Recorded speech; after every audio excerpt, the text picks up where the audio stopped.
Hello friend, चलिए आज दिखाते हैं आम पापड़ बनाना हम। तो चलिए बनाते हैं। तो मैंने लिए आम और इनको अच्छे से कट के इनका पल्प निकाल लिया। पल्प निकाल कर मिक्सी जार में डाल लिया है और इसको अच्छे से चला लेना मिक्सी में। और इस तरीके का पेस्ट रखना है, इसमें कोई लम्स ना रहें।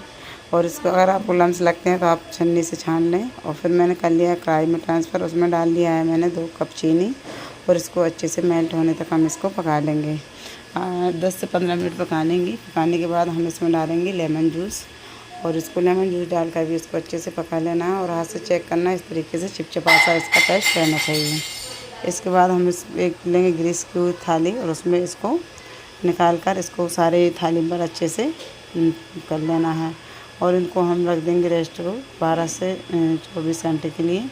और ये अच्छे से सेट हो चुका है। तो आप देखते हैं, इस तरीके से चाकू से इसकी साइड निकाल कर इस तरीके से आम पापड़ को आसानी से निकाल सकते हैं। आम पापड़ तैयार हैं।